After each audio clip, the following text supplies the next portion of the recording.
What's going on, guys? Welcome back to another episode of Coast to Coast Sports. As always, I'm your host, HVT. To the left of me, we got J Dubs. And behind the scene, we got R. Smith wearing his typical run-of-the-mill black hat. I didn't wear a hat today. Sorry. Shit, you didn't. I should have gotten the memo. I'm apologies. I should have gone upstairs. Should have made the adjustment. That's on me. I'll be better next week. Yeah. Got John, you got anything to say to people before we get started? Yeah. I mean, you just gotta watch the film. Gotta watch the film. Gotta hammer that. Gotta hammer it. Ryan, yeah. You got anything to say to people before we get started? Fortunately, the best time of the year for sports is unfortunately over. Mm-hmm. We still got a lot of sports left. It's over a while ago. I mean, October was a few months ago. Kind of weird to bring that up now. Yeah, I mean, personally, for me, this is the best time for the year for me. I think I said that. March Madness comes to an end this month. Masters, spring baseballs has sprung officially, opening week, and also NBA playoffs. Yeah, I think it's this month. Yeah. So it hasn't come and gone yet. Well, I mean, my favorite week has. But Yeah. the month as a whole, still here. Still here. I mean, your guys' argument does kind of crutch on March a little bit. That's all I'm saying. Hey. Because opening day You can and crutch. the best part of the March Madness Why do you like tournament October are so both much? Because it's playoff baseball. But the World Series played in November. That's fine. Just saying, using your argument against you. Or No, it doesn't end in November, does it? Yeah. I mean, if it goes like 5 or 6 games. Either way, I mean, you could throw out the World Series. The few months before that are better anyways. You have college football, peak college football and conference play, NFL, and what was my other? There's one more thing I just had in my mind. NBA starting, kind of. NBA starting, college basketball starting. There's one other thing that was in my mind. Hockey starting. Yeah. Yeah, I'm October's where all the sports personally, play. I'm not a big I think college football conference play is incredibly overrated. That's just a personal take. Outside of, especially like the Big Ten and like the SEC, there's only like really like 2 or 3 decent teams, and then it's like you just play Iowa, and you're just like, what the hell's fucking happening? And I'm not even shitting on Iowa. This is the second week in a row Iowa's gotten strays. They have not even been brought up. When did we bring up Iowa last week? We brought up Iowa, how the Caitlin Clark scored more points you're than right. the fucking football team. We did bring that up. Yeah, so once again, second straight for Iowa. We apologize. Only thing I gotta say is first time out golfing today. Woof. That's all I gotta say. Ryan played better than me, but not by much. And by not by much, we both just played really bad, but he played a lot better than me. I'll just keep it a stack with you. Played rough. Hopefully the year gets better. We'll keep you posted. Didn't shoot any pars today. Shot a lot of doubles, triples. Lost only 2 balls, so take that as a win there. But before we get into it, we're talking NBA playoffs today. Before we get into it, shout out our first sponsor, Peteabilities. John, I had them last night. You did. I had Peteabilities Sick last invite. night. I was at the Crooked Can. Yeah. I was at the Crooked Can. Were you at the Crooked Can? You I weren't. was not. No. I was at the Crooked Can in Old Hilliard, Ohio, at my favorite fast casual restaurant, the Pete of Abilities. Peteabilities, the best thing east of the Mississippi. They've got everything you want on a pita. I'm talking chicken. I'm talking gyro. I'm talking falafel. And they can make that chicken multiple ways. John, I had the buffalo chicken yesterday. Oh. I didn't have a pita, though.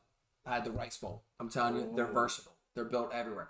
But buffalo, barbecue, teriyaki, shawarma, tiki masala, they got it all in that homemade bella sauce. I'll tell you what. Yeah, tell them. I tell you what, buddy. it's to die for. So make sure you check out our friends at Peteabilities and check them out at Old Hilliard, Ohio, in the Crooked Can facilities. Or it's getting warmer, man. Check out those food trucks. They're coming to places near you. John. Yes. Let's get into it. Let's do it. The NBA playoffs is in full swing. Games are currently going on right now. John, score update. 87-82 Raptors. 87? 82? Yes. Are my Bulls coming back? Come on, Bulls. Need the Bulls to win. Need the Bulls to win. Yeah, I need. John needs the Raptors to win by 5. Win by 5?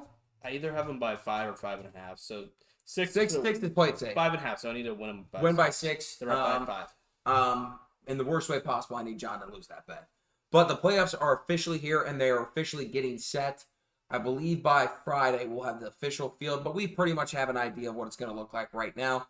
1 seed in the East is going to be the Bucks, 2 Celtics, 3 Sixers, 4 Cavs, 5 Knicks, 6 Nets, 7 the Hawks beat the Heat last night in the play-in tournament, so the 7 seed is now the Hawks, and then the 8 seed will either be Miami playing either the Toronto Raptors or the Chicago Bulls. We'll let you know, as it goes on. And then in the Western Conference, you've got the Nuggets as the 1 seed, 2 is the Grizzlies, 3 is the Kings, 4 is the Suns, 5 is the Clips, 6 is the Warriors, 7 the Lakers beat the Timberpups last night as well, so they've locked in that 7 spot.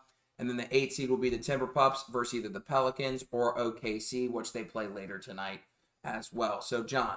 Yes. The field's kind of set. We've kind of got our matchups here. Excluding the 1 seed matchups, because those obviously aren't set yet. What do you think in the Eastern Conference is your favorite matchup right now? You got Celtics versus the Hawks, Sixers versus the Nets, Knicks versus the Cavs, or would you rather have the Bucks play whomever? What do you think would be the better? What's the matchup that's getting you most jazzed? I mean, I think if the Bucks and Heat play each other, that'll be interesting. Mm-hmm. But we don't know if that's a Heat yet or not. I was thinking about going Homer here, but I think the Sixers and the Nets might bring out the better series. Mm-hmm. Actually, no. It's Cavs-Knicks. I think the Cavs and the Knicks are kind of on equal footing here. The Cavs did kind of rule the beginning part of the season compared to the Knicks, but the Knicks have been playing a lot better. The Cavs have been playing good too, but I just think the Cavs are a little young. The Knicks are kind of hot right now. Give me the Cavs-Knicks. I think that might be the best series in the East here. I don't even think this is close. It's the Cavaliers and the Knicks. The Cavs and the Knicks are so fun. The Cavs got the number 1 defense in the NBA, I believe. If not number 2. Knicks have got like the number 8. Solid defensive team. Cavs have like a top 5 offense or top 7 offense, and the Knicks got like a top 4 offense. So I think that you guys are pretty evenly matched. I mean, your opponent's points per games are Cavs 106. Are they allowing opponents to score? Knicks are allowing 113. But the Knicks are scoring 116, and the Cavs are scoring 112. So, I mean, you guys are really right there neck and neck with what this matchup should be. And I think that you're going to have a lot of heavy guard play here. Donovan Mitchell going against Jalen Brunson. Then you're going to have Darius Garland kind of going against Emmanuel Quickly. Kind of that dynamic that is going back and forth right there. I mean, I think personally this will be the best series, and quite frankly, I don't think it will even be close. I think it might be one of those series where it's like remember a couple years ago when it was Nets versus Celtics, and the Nets got swept by the Celtics. It was KD, Kyrie, but each game was like a 2-point game to finish. Like the final over the 4 games, the final score between each of them was Celtics by like +9. Mm-hmm. So all games were decided by 9 points. Decided by a point or two. Like 3 points one game, 1 point another game. Like it was an exciting series, but it ended up being a sweep. So I think that kind of like could happen here. Gets a little bit lost in the sauce there. But I truly do believe that could happen kind of here. And I don't think it'll be a sweep either way. I think the Knicks will definitely get you one. But one thing I think that's favoring your boys here, the homers, as you would say, is the fact that it is going to be a home field advantage not home field advantage. You guys have home court advantage, which is, I think, a huge help for you guys because you guys at home are light years better than you are on the road. I'm looking at it right now. Cavs are 31-10 at home, and then 20-21. So they're about 500 away, but I mean 21 games above 500 at home. Is ridiculous. Now the Knicks, they're kind of split, right? 23-18 at home, 24-17 on the road. So they're definitely a good road tested team. But a big thing that the Cavs, I think, have going for them is they have some of the most closely contested games played this year than anybody in the NBA. Now, I believe they're about 500 in those games. So that might go against them a little bit, but at least they've been there. They've done that. They have that experience and know kind of, hey, this is what it should feel like. How do we learn from the past and how do we get over it? And I think that you're going to see another level from Donovan Mitchell. I think so too.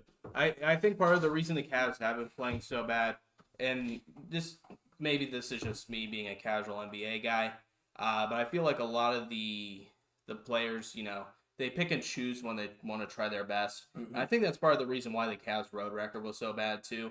So I think we'll see the Cavs in full effect. I know they are kind of battling some injuries here, but I think we do see Donovan Mitchell, Jared Allen, all those guys, Jesus Christ. Colin Sexton. Well, What a I don't. throwback. Hey, go on. It's not I meant Karis LeVert, Uh-huh. but it's seeing all those guys play a little better. I think you'll see that in this series. Yeah, I mean, I don't disagree either way. Let me ask you this question.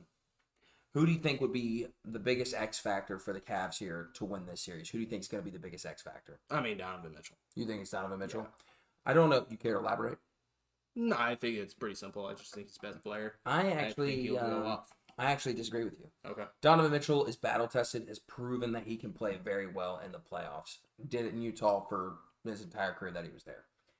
The X factor for me for the Cavs of winning this series and making even potentially a deep playoff run is Evan Mobley, actually. Okay. His ability to play on the defensive end is obviously very proven. He should probably, in my opinion, win Defensive Player of the Year. He won't, but he should. But his ability to play good defense is not in question. He can guard pretty much 1 through 5, with the exception of like a few. But when it comes down to it, he needs to be there on the offensive end, and I don't think you've seen that consistently through him the entire year. Some games he'll have 30 points, and you're like, holy shit, this is the greatest thing ever. And then sometimes he'll disappear for like 8 points. But his still efficiency's there, and he's still playing at a high level. I think he will be the X factor here because, I'm trying to think that he'll probably be, his main task probably will be guarding Julius Randle. And him and Jared Allen are definitely going to have to do a lot of cleanup for the lack of defense provided by Donovan Mitchell and Darius Garland. Solid defenders, but they're going to have to do a lot of makeup for them as they get blown by, or, you get beat one-on-one. It's just going to happen. It's the NBA. They're that talented. But Evan Mobley is going to be definitely the biggest X factor in my opinion. Now, flip it. Next, who's the biggest X factor for him? I feel like it has to be Jalen Brunson, right? Mm-hmm. I think Jalen Brunson isn't a bad pick here.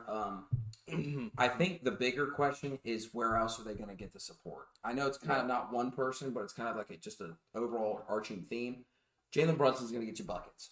Yeah. Julius Randle's going to get you buckets. He's a bucket maker. My thing is where else are you going to get those other buckets? Because the Cavs, they can get buckets from Jared Allen. They can get enough buckets from Jared Allen and Evan Mobley. I'm going to say at least 10 points a game, roughly, in that area. They're going to get some help with Karis LeVert. Donovan Mitchell's going to Donovan Mitchell, and Darius Garland's going to Darius Garland. You're going to have some support probably coming in off Isaiah Okoro. Going to get probably some help from Chetty. I don't think that's a question. I think they've been a good supporting cast all year. I think they're going to have it. My question for the Knicks is who's going to be that third option, or who's going to step up and help them? Is it going to be Emmanuel quickly off the bench? Is it going to be Josh Hart, Jalen Brunson's, buddy pal? From Villanova, back in the Villanova days. So I think those are kind of the biggest thing is where else are they going to get that support from other than just the two? Maybe it's RJ Barrett. I don't know, right? We'll see how the series breaks out, but I think you're going to need some big support from other people other than the guys that have been basically your mainstay this entire year. I mean, Jalen Brunson's been balling all year. He deserves all the credit that's coming his way, but I think the Knicks are going to have to look for some help from somewhere else. Mm-hmm.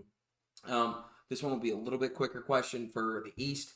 Which one do you think is going to be kind of a snooze fest? What series do you think is going to be kind of a snooze fest? Give me Celtics Hawks. Mm-hmm. I think this, obviously we don't know who the Bucks are playing. I feel like whether it's right now it's looking like the Raptors over the Bulls, and then whoever Heat or Raptor. If it ends up being the Bulls, it'll be Bulls Bucks. But I think whoever comes out of Heat Raptors, I think it'll be one of those two teams. I think that team will give Milwaukee more of a test than Atlanta will give Boston. Yeah, I don't disagree with that at all. I think the biggest thing that the Hawks have for them is elite guard play and DeJounte Murray and Trae Young. I have the Celtics and the Hawks as being the snooze fest as well. Jason Tatum is a very good on-ball defender. What happened? Score update. 93-91 Raptors. I think that you're going to have some elite guard play from the DeJounte Murray and Trae Young. and even Bojan Bogdanovic. But my thing is the Celtics have two guards that can guard very, very well on the ball, and also Malcolm Brogdon coming off the bench. That is very huge for them. And also, I just don't think Trae Young can guard Jason Tatum or Jaylen Brown. And I don't think DeJounte Murray can definitely guard one of them. He's a very, very good on-ball defender. But I think the Celtics steamroll. I think it's going to be a sweep. Best case scenario, a gentleman's sweep, 4-1. But I think that it's going to be Celtics, and it's going to be Celtics by a lot. So, I know it's kind of a little quicker one, but I think that if the Bulls do come out, I think the Bucks-Bulls might be a little bit of a snooze fest. But, it's all about matchups. Mm-hmm. Flipping to the Western Conference. But before we get there, let's shout out our next sponsor. National Road Golf Course. National Golf Course, John. It's gorgeous out today. You played there today, didn't you? I did not, unfortunately. Oh, shit. I did not. I wish, because I probably would have had a better score than what I had today. Ryan played there yesterday, though. Ryan shot a course record of 4. Did you? Yes. Shot a course record of 4. But it is just outside of West Jefferson, Ohio, off of Route 40. Going to hang a left there if you're going towards Springfield. You're going to hang a right if you're going towards Columbus. For those that know, they know.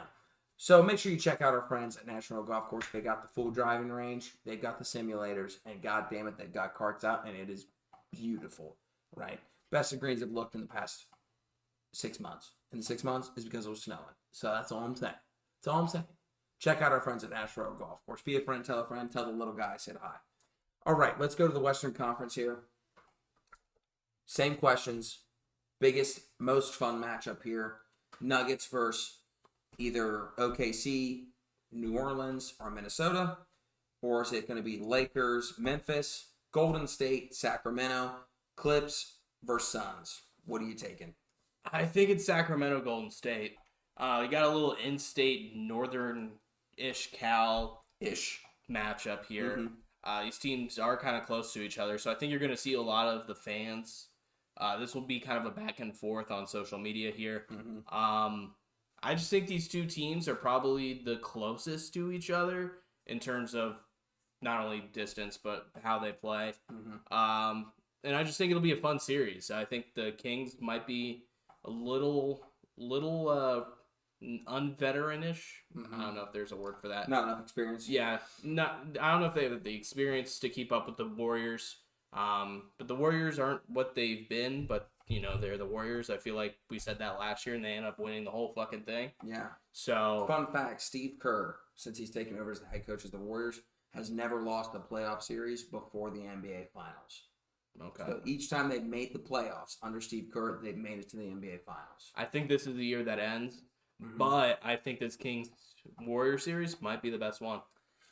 See, now I am what you would call a rock and a hard place. A Kings hater?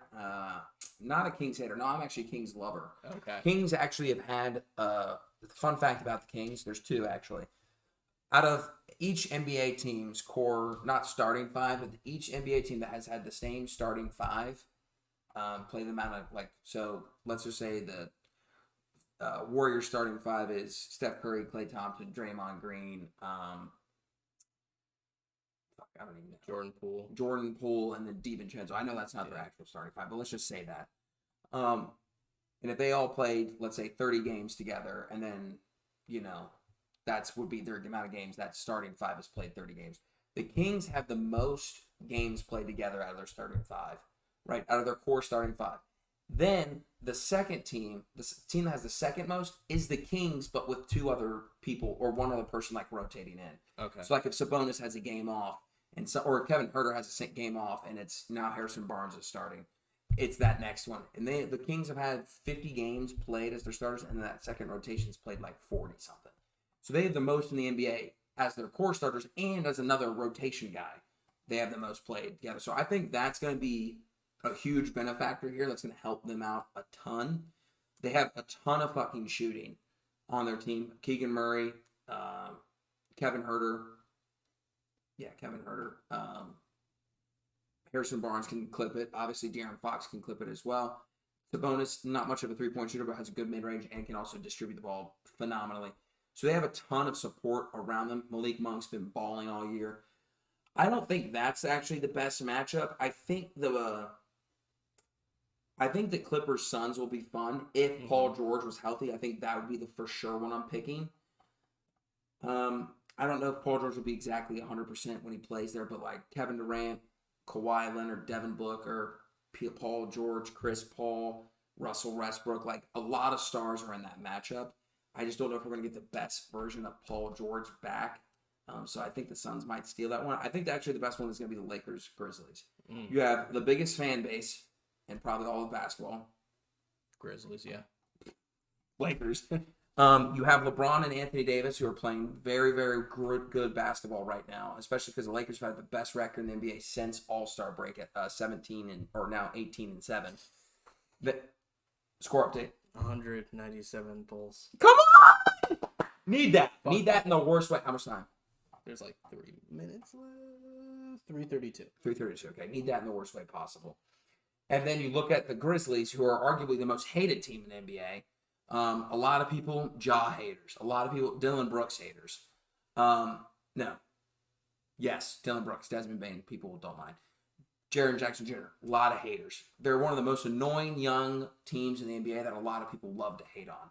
And I think the matchups are actually going to be pretty good. Jaren Jackson Jr. is probably going to win Defensive Player of the Year going against Anthony Davis. That should be a fun matchup. You're going to have LeBron in playoff form and playing his best basketball, more than likely. You're going to have D'Angelo Russell, Dennis Schroeder. You're going to have a good supporting cast for the Lakers here. Don't be surprised if the Lakers come out of the West. I know a lot of people are probably saying that too. But the best record since All-Star break in the entire NBA doesn't happen on accident, especially when you do a massive overhaul. I think that the Lakers are going to be a lot of fun to watch this postseason. And I mean, realistically, the 4 seed through the 9 seed is only separated by 3 games. So all these teams are pretty on par. Like, them being the 7 seed isn't like they're bad. It's just the Western Conference is kind of that good or that bad. You know, I guess you could flip it both ways. Yep. I think I'm going to take the Grizzlies and the Lakers as the most exciting series here, personally. Go ahead with your most snooze fest. Snooze fest? Mm-hmm. It'll be whoever the Nuggets play. Mm-hmm. I think the Nuggets are the best team in the West. I think they will come out of the West. They might even win the whole damn thing. Mm-hmm. And I think, Timberwolves, Pelicans, Thunder, they're not really moving the needle for me. Mm-hmm. So give me the Nuggets over the field of whoever the hell they play. Yeah, I was kind of stuck here because I think if the Nuggets play the Pelicans, I think that'll actually be a fun series to watch. I don't think the Pelicans will win, but I think they'll give the Nuggets a run for their money. But if it's the Timber Pups or OKC, I think the Nuggets win and win pretty handily. Gentleman's sweep. I think they get 1 game. But I mean, the Nuggets have home court advantage all through the playoffs up until the finals, assuming the Bucks make it, or the Celtics. I believe the Celtics have a better record too. Yes, the Celtics have a better record. So it's pretty much. Oh damn! Fucking the East has 3 of the best records in the NBA. I didn't even notice that. Yeah, and the Cavs are tied for. The Cavs would be the 2 seed in the West, and they're the 4 seed in the East. So the Nuggets would have home court advantage, excluding the top 3 seeds, in the East if they made it to the finals. But they have it all of the Western Conference playoffs, and the Nuggets are 34-7 at home.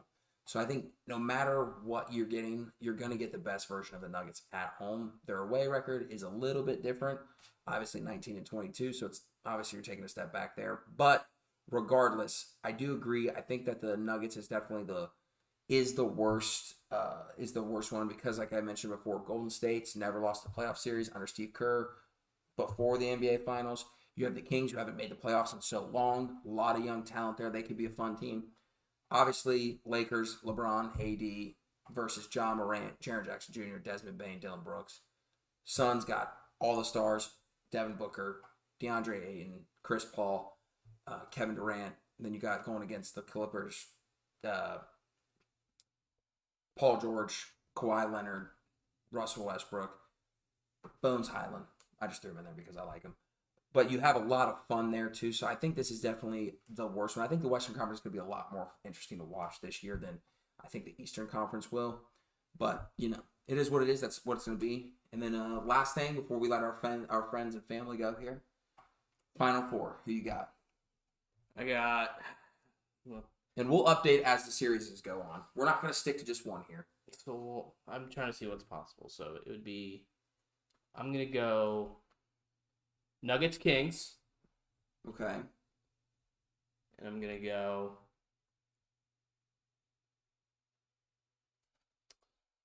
I'm going to go Cavs and Celtics. 76ers and Celtics. 76ers and Celtics, not Cavs. I just flipped. I forgot I had a future on the Sixers. All right. For the East, I'm actually gonna go Cavs. Cavs Celtics, Okay. and then for the West, I'm actually gonna have Lakers versus. Probably Nuggets. I don't know because I think the Kings can make a lot of noise. I really do. Well, they would play the Kings.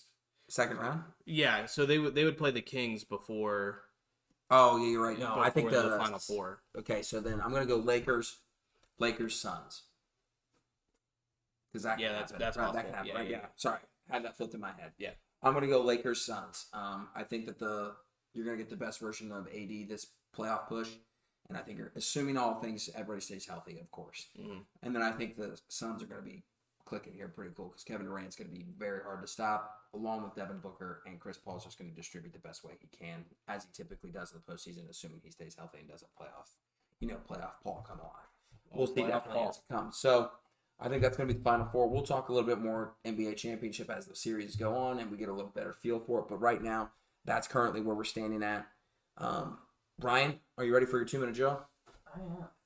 All right, Ryan. You sleep over there? Snap, yeah, a little tired. Ryan's tired, baby boys. It's been a long day at the course, you know. Just had to carry you guys. Bro, shit, you're fucking telling me, dog. I played so bad at that. I can't even tell you how bad I played. Mainly because I'm embarrassed. Tired from having to carry the squad. Carry the fucking squad. It's kind of like me when we play Fortnite. Ryan, do you play Fortnite? We like Fortnite. It's like when we play Apex. Are we ready? Yes. Yes. All right. Get 2 minutes just started. The Bruins have passed the Montreal Canadiens with the most regular season points in NHL history. This is the greatest team hockey's ever seen.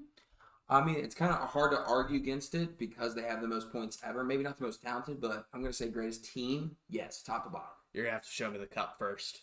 I think that's a good argument, but team? Gotta show me the cup. Gotta show me the cup. Fair enough, touche.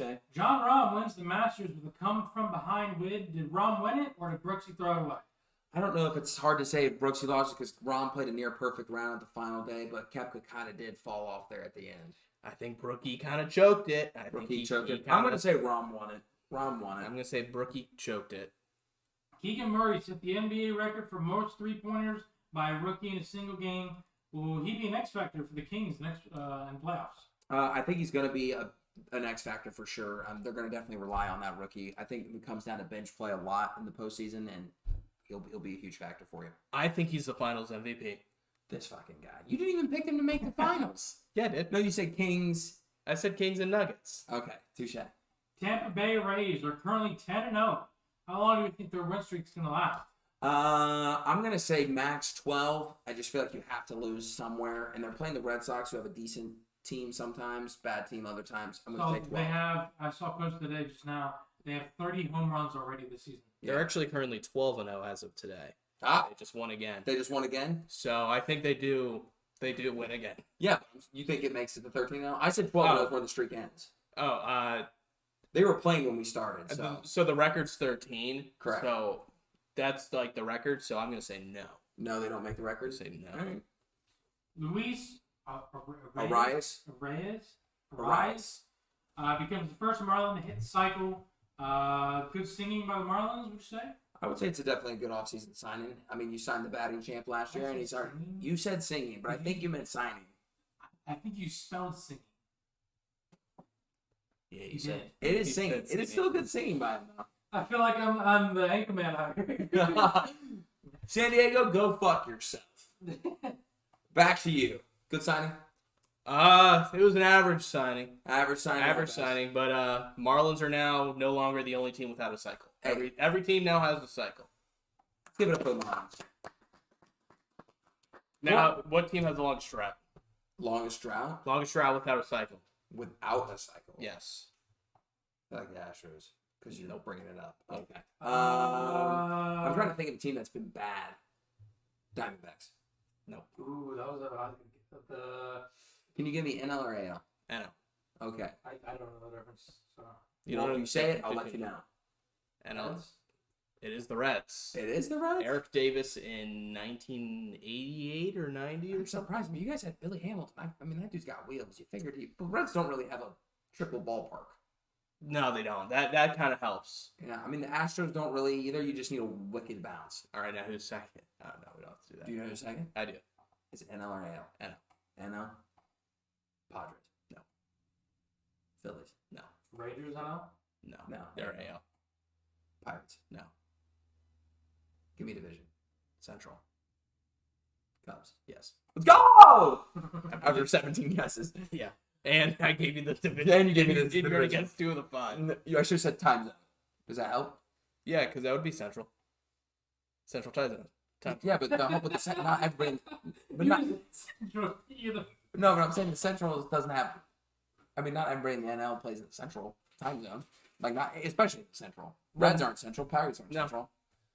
Cubs Central. Who else? Brewers Central and Cardinals Central. 100%. In that division, yeah. Central time zone. Yeah. All right. There's more. Twins. Royals. But they're not in the NL. Neither of those teams are in the NL. Astros used to be. They did. Colorado might be. Or another mountain. They're definitely mountain. Yeah, they're mountain. They're definitely mountain. All right, friends, that wraps up the show here. Thank you for hanging out. We'll obviously talk a little bit more MLB as the season gets on, and we'll obviously talk a little bit more about NBA postseason as the series gets set. Games are tied. We'll give our predictions here, there, and we'll do obviously a little bit of NBA awards as the season starts drawing to a near here. But that wraps up the show. Thank you so much for hanging out, John. You got things to say to people before we let them go? Kind of swept under the rug. Spring football's here. Buckeye spring game is Saturday, so shout out the Bucks. Shout out the Bucks. Hopefully indeed. more people show up than the Michigan spring game because that was pathetic. Wasn't it like raining? I don't think so. I didn't watch it. I I'm don't pretty know. sure it's raining. I'd have to Ryan? ask your brother. Anything to say to people before we let them go? There's no one there. I know that. Congrats, John Rahm. Congrats, John Rahm, for sure. And the only thing I got to say to let the people go is shout out John Rahm for playing in a tournament that's pretty low level and pretty low key that he committed to because he wants to make sure that kids that wanted to see him and want to see these guys, all these professional golfers still play, he's still going and playing in that tournament. So I got mad respect for John Rahm for that. Instead of pulling out and taking a week off, he's going to go ahead and play in the tournament. So mad respect to John Rahm. Even though you're a Spaniard, I did pick you to win the Masters outright. Won me $50. There you go. So, there you shout go. out John Rahm. We appreciate you. We'll see you next week. We love you. Peace and blessings. Roll Tide. Roll Tide.